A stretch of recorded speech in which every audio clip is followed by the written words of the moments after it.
Olá, professores, como é que estão vocês? Todo mundo bem? Eu estava preocupado de que eu não ia conseguir fazer essa aula com vocês, mas enfim, eu acho que deu certo. O pessoal ficou sabendo aí que eu andei meio doente esses dias. De fato, eu tive bem ruim, mas o Senhor se apiedou de mim, como diria Paulo em Filipenses, né? Aos Filipenses, Paulo fala a respeito do seu amigo Epafrodito, que eu poderia parafrasear aqui da seguinte forma: Deus se apiedou de mim, mas não apenas de mim, também da minha esposa, para que ela não tivesse tristeza sobre tristeza. Claro que a coisa não está tão ruim assim, mas o apóstolo Paulo era meio dado a tragédias, não é? Ele tem essa linguagem meio trágica quando trata das questões do seu ministério, da sua vida. E eu diria que algumas delas eram muito trágicas mesmo. De fato, a vida dele estava em risco. Creio que não é esse meu caso, mas eu estou me recuperando, graças a Deus. Obrigado pelos irmãos que estão orando por mim, tá bom? Gente, vamos lá então. A gente vai ter hoje. Eu fiz questão de apresentar esse vídeo, né? Eu não quis deixar de fazer, porque é a nossa última aula, né? É a última aula a respeito da igreja e, poxa, a gente foi tão bem até a oitava, na nona, que é a última, não consegui fazer. Então, se tivesse uma pequena chance, uma janela, uma abertura, a gente faria e no fim deu certo. Vamos para a aula, tá bom?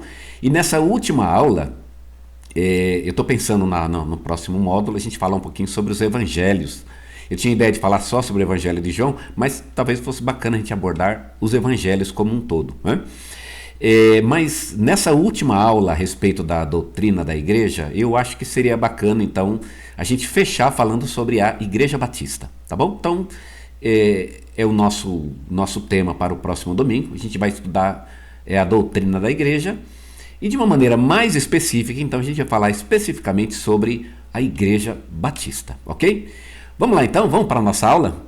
Vamos falar um pouquinho então sobre a Igreja Batista. Esse é o tema então da nossa nona e última lição a respeito da doutrina da igreja, ok? Nós temos dois propósitos. Primeiro, um panorama histórico dos batistas, ok? Então, a gente vai apresentar um breve, gente, é muito breve mesmo, né? E nem acho legal ficar se perdendo muito na história dos batistas, não é? Não é o momento agora, ou pelo menos não é a nossa proposta neste momento. Então, no primeiro momento, falar sobre o panorama da história dos batistas e uma declaração de fé dos batistas brasileiros naquilo que a declaração trata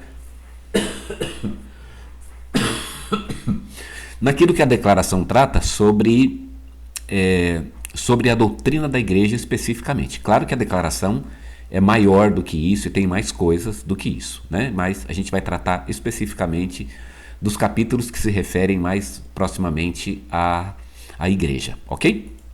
Bem, vamos lá então. Começando aqui pela história dos batistas, eu coloquei algumas datas aqui.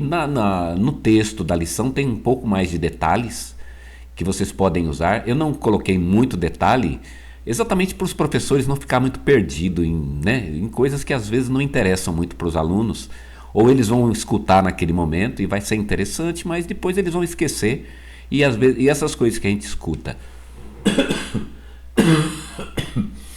essas coisas que a gente escuta e depois não guarda, né?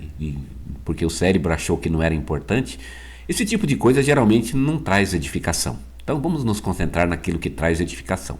Na minha opinião, o que traz mais edificação nessa lição é a segunda parte, a que trata então da nossa declaração de fé, porque ali tem a declaração de fé. Então vamos nos concentrar mais na segunda, mas vamos apresentar um panorama muito rápido da primeira, tá certo? Começando aí com o início dos batistas na Holanda em 1609, é muito discutido, mas não vamos entrar no mérito, né, se aquela primeira reunião era batista ou não. O próprio diretor, o líder da reunião, John Smith, ele queria ligar aquele povo, aquele núcleo, ele queria muito ligar aquele núcleo à igreja anabatista. Não sei nem se ele conseguiu fazer isso, mas um dos motivos, né, para o primeiro problema que a igreja teve foi exatamente esse.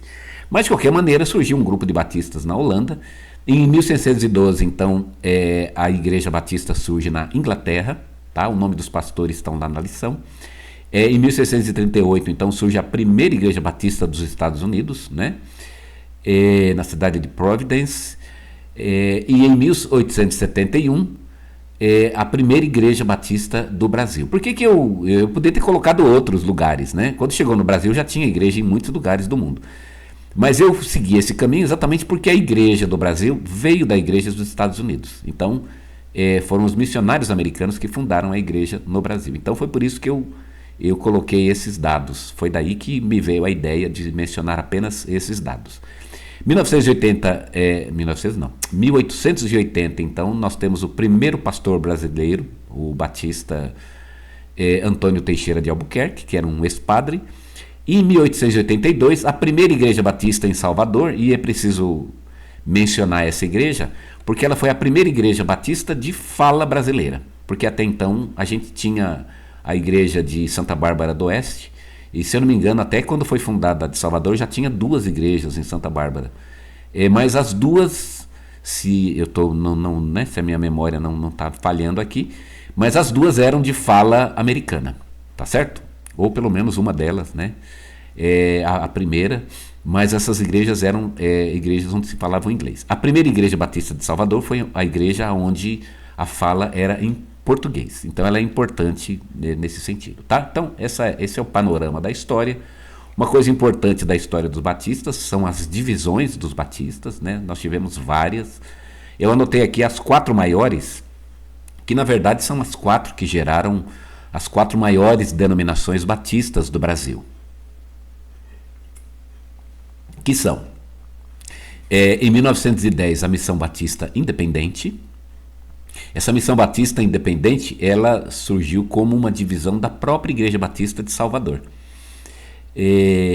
Foi até por uma questão de influência americana, né? Tinha um grupo na igreja que achava que os americanos eles influenciavam muito a vida da igreja, e tinha um grupo que não concordava com isso e acabaram criando então a Missão Batista Independente. Em 1910, 1912 surge a Igreja Batista Independente. Essa igreja ela surgiu não de uma divisão, mas de igrejas que vieram dos Estados Unidos e não se filiaram à Convenção Batista Brasileira. Então não foi exatamente uma divisão, mas igrejas batistas, então, não filiadas à Convenção Batista, embora filiadas à Aliança Batista Mundial, né? Que até hoje existe, é muito forte no Brasil. Em 1930, a Igreja Batista Regular, que também é uma igreja bem forte no Brasil.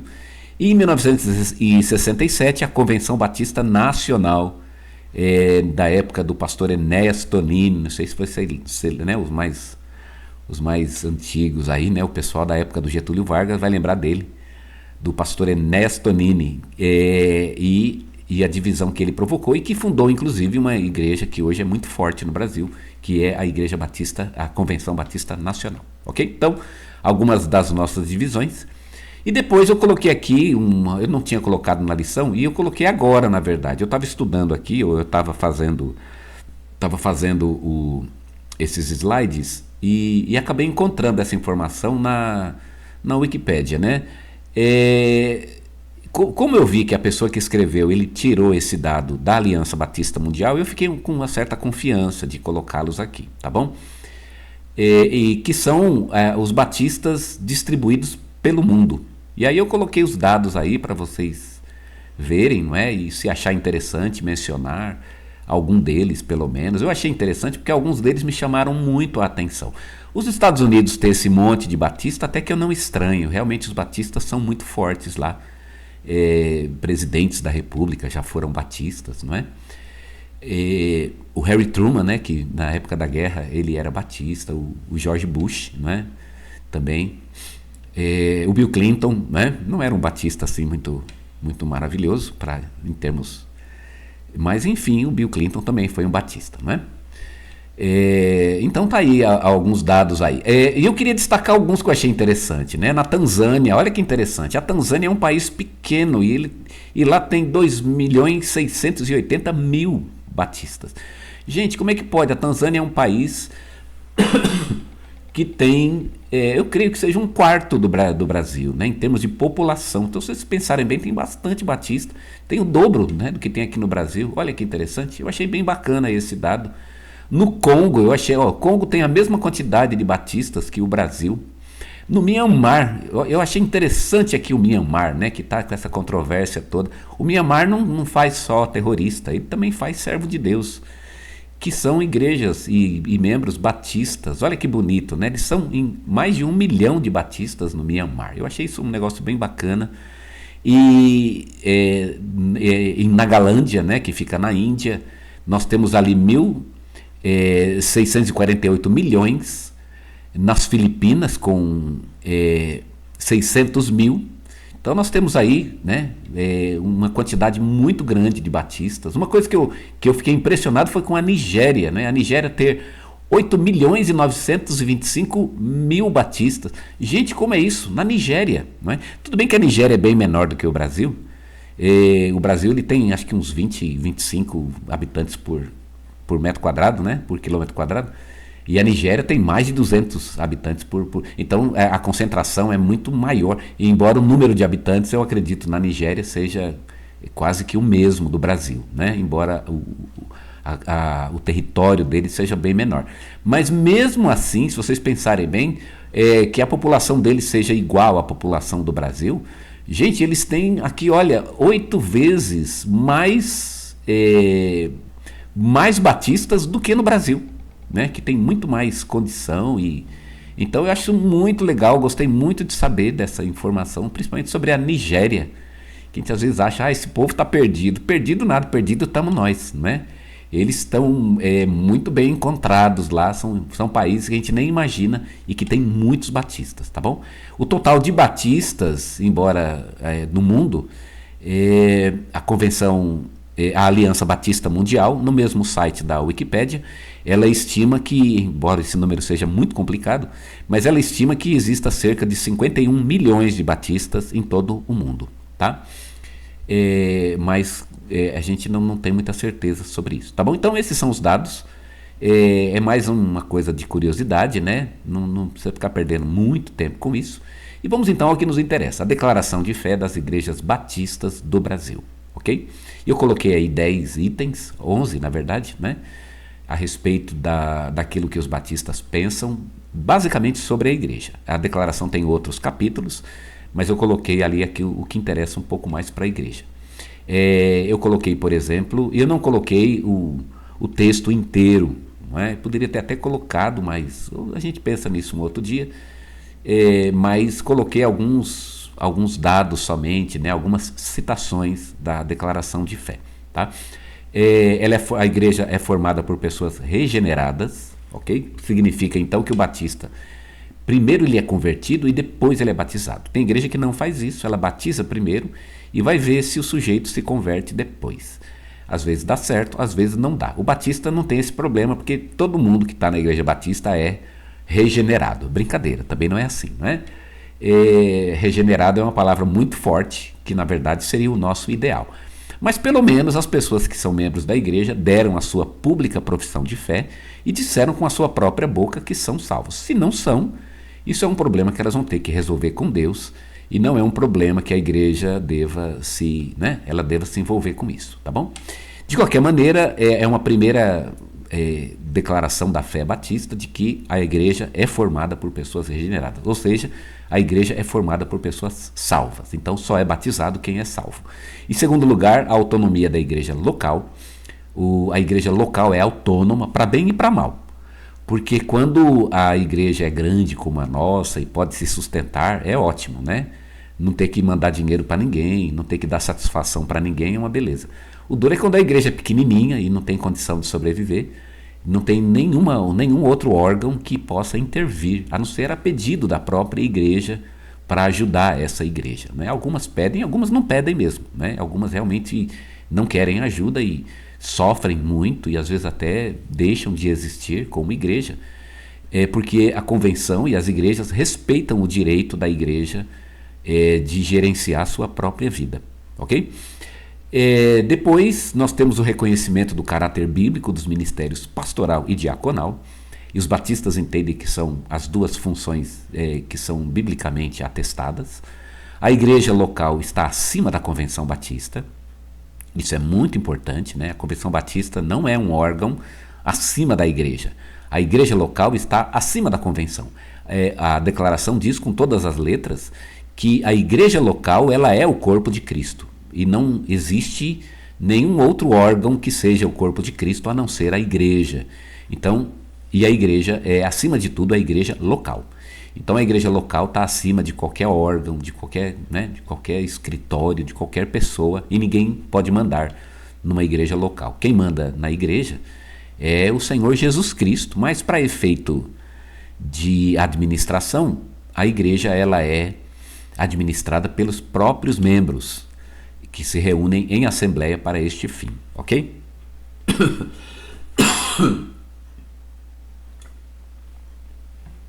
Bem, eu coloquei uma nota interessante aqui, e eu coloquei mais porque eu achei interessante mesmo, e vou deixar com vocês aí essa bomba, tá? O reconhecimento do domingo. Olha que interessante, né? A declaração de fé reconhece o domingo como o dia do Senhor. É um dia que os batistas, então, eles são, pelo menos na nossa declaração de fé, eles são, então, recomendados. Eu não diria que ordenados, porque ninguém pode ordenar uma igreja a fazer uma coisa, como eu acabei de falar, mas faz parte da declaração de fé o reconhecimento do domingo. É curioso, li isso e fiquei me perguntando se essa declaração fosse escrita hoje, será que eles ainda manteriam esse, né? Hoje nós temos uma ideia um pouco diferente, tem gente que até critica, né, os crentes que são domingueiros, como se isso fosse um defeito, e de fato, se a pessoa só serve a Deus no domingo e depois não serve mais a Deus e vive como quer o resto dos dias, claro que isso está errado, né? Mas é curioso que o domingo sim conste na nossa declaração de fé.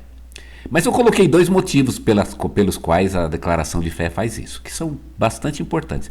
Primeiro, por uma questão de descanso, né? O sábado é importante na Bíblia, não é importante. Gente, o sábado é vital no Velho Testamento, e o domingo ele é uma espécie de sábado cristão. Não que a pessoa seja obrigada, né, a descansar no domingo, mas é um descanso justo e merecido que todo ser humano precisa respeitar, né? Se não for domingo, ele vai ter que ter um descanso, porque todo mundo tem limite. Então, os batistas reconhecem que um ser humano tem que reconhecer seu limite, e se não descansar pelo menos um dia, ele vai ter problema, né? Inclusive com Deus. Então, é o reconhecimento do descanso, mas também um sentido profético, que eu achei muito interessante, né? A ideia batista, de que o reconhecimento e o descanso no domingo, ele é profeticamente uma entrada no descanso que vai chegar, que está lá no livro de Hebreus, né, que fala do descanso que ainda nós estamos esperando. Então, é uma maneira profética, digamos assim, de dizer que nós vamos participar do grande descanso quando estivermos todos na presença de Deus. Eu achei bem bacana essa ideia, e eu acho que seria um bom motivo, né, para a gente guardar o domingo, para celebrar o descanso que está por vir, né, mesmo que a pessoa não precise, né, embora todo mundo precisa, não é verdade? Mas eu deixo aí para vocês essa bomba, assim, mas precisa, né? E quem trabalha no domingo? Então vejam lá com o pessoal, né? Existe na nossa declaração de fé, tá? A nossa igreja não entra nesse mérito, né? Quem trabalha domingo, quem não trabalha. A gente pode um dia pensar sobre isso. Eu pessoalmente nunca pensei sobre isso, de falar ou ensinar a respeito da necessidade imperiosa, né, e bíblica de descansar no domingo, porque também é um tema polêmico na própria igreja, tá certo? Mas está aí. A desculpa que a declaração de fé dá é porque Jesus ressuscitou no domingo.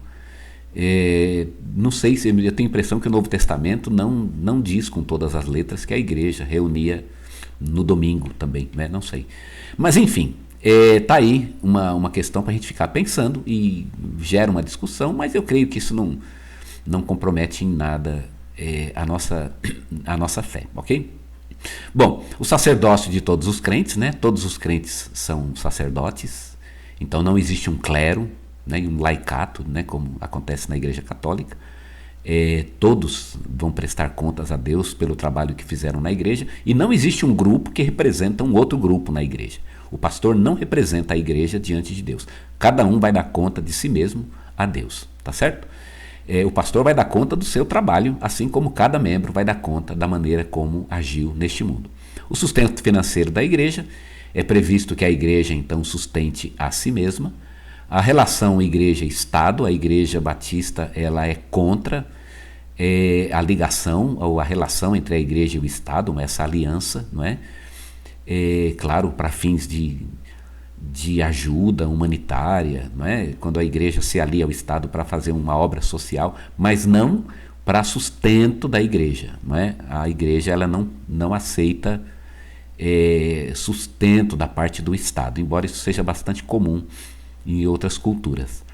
Aqui eu coloquei 2 notas finais: a família, um pouquinho sobre o que a declaração pensa sobre a família, e por fim a morte e o estado intermediário. O estado intermediário é o nome que a gente dá para o lugar onde a gente fica entre morrer e ressuscitar, não é? Onde a gente fica? Fica vivo, fica acordado, fica no céu, fica no Seol, fica no paraíso, onde? A declaração de fé ela tem uma nota sobre isso, e me parece, eu não sei se eu entendi a declaração, mas me parece que a declaração diz que a gente fica acordado, porque ela fala que a morte ela não é o fim da consciência. E ela fala também que quando a gente morre, o estado de felicidade eterna e perfeita se chama dormir no Senhor. Quer dizer, quem dorme no Senhor já está no estado de felicidade. Ou seja, ele já está acordado. Eu penso que acho que é isso que a declaração está querendo dizer. Não sei se eu entendi bem. Mas, de qualquer maneira, me parece que a declaração diz que uma pessoa, quando morre, ela fica acordada, tá certo? Fica acordada em que sentido? Não esperando a ressurreição, mas ela já entra num estado de felicidade, ou seja, ela já vai direto para a presença de Deus. Me parece que é isso, embora a própria declaração diga que Deus há de julgar os vivos e os mortos. Então eu diria que talvez a pessoa, quando morre, vai, segundo a declaração, claro, né? Já vai para a presença de Deus, e quando chega o final dos tempos, então a pessoa ela é julgada, ela volta, digamos, da presença de Deus para ser julgada. Me parece que essa é a ideia.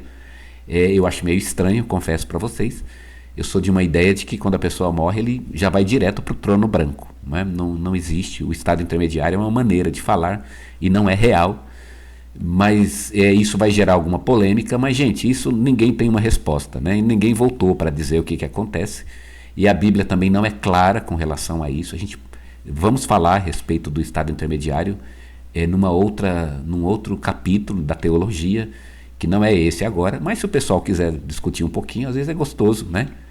É um pudim, né? Um pudim teológico, né? De vez em quando um pudinzinho, ele é gostoso, né?